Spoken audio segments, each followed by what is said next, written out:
पाठ 5 निर्मल ग्राम। पाठ प्रस्थान। देश का संतुलित विकास होना चाहिए। इसके लिए शहर के साथ साथ गांवों का विकास भी जरूरी है। इससे शहरों पर कम दबाव पड़ेगा। बिजली, पानी आदि में कटौती नहीं होगी। लोगों का जीवन सुखद होगा। दूसरी ओर गांव भी खुशहाल होगा। प्रस्तुत पत्र में ग्रामीण प्रगति की चर्चा की गई है। निर्मल ग्राम, हरियाणा, वसंत पंचमी 2022। प्रिय मित्र राजन, आपका पत्र मिला। प्रसन्नता हुई कि आपके नगर का नाम सुखधाम है। आपका पास पड़ोस साफ सुथरा है। वहां सभी सहयोग से रहते हैं। मेरे गांव का नाम नया गांव है। इसे निर्मल ग्राम भी कहते हैं। मेरे दादाजी बताते हैं कि पुराने गांव में गलियां कच्ची थीं। अधिकतर घर कच्चे थे। वहां झोपड़ियां भी थीं।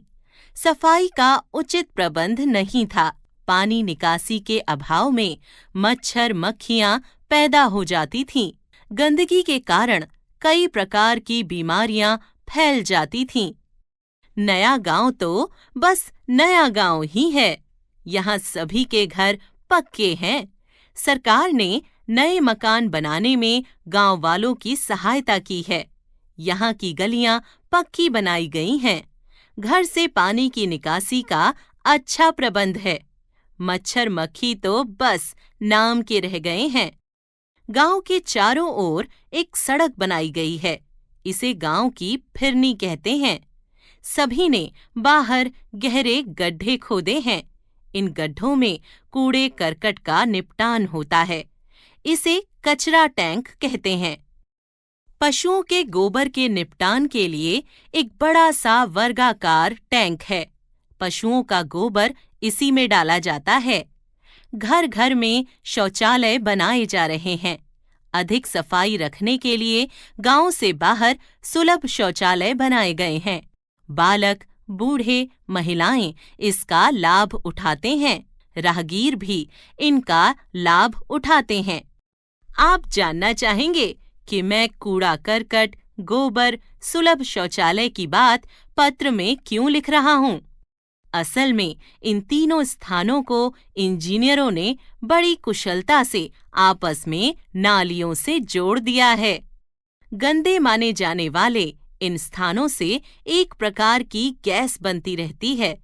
इस कचरा गैस से बिजली बनती है, जिससे गांव की गलियां जगमग हो उठी हैं। गांव के चूल्हे अब धूम्र रहित हो गए हैं। वे इसी गैस से जलते हैं। जलावन के लिए अब गांव के वृक्षों को काटने की आवश्यकता नहीं।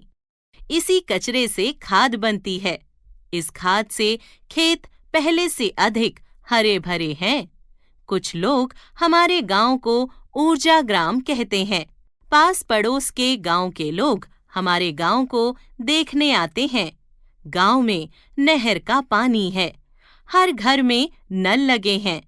एक बड़े टैंक में पानी की सफाई की जाती है। हमें लगता है जैसे गांव में गंगा यमुना आ गई। गांव में डाक खाना है। लड़के लड़कियों का स्कूल है। एक दवाखाना है। पशुओं का चिकित्सालय भी है। दादाजी कहते हैं कि यह सब आजादी की देन है। हमारे शहीदों की कुर्बानी का हम लाभ उठा रहे हैं। मैं गांव से संबंधित सुविधाओं के कुछ फोटो भेज रहा हूं। जय हिंद। आपका मित्र जगत। संकलित। हमने सीखा अपने कर्तव्यों का पालन करना, साफ सफाई पर ध्यान देना,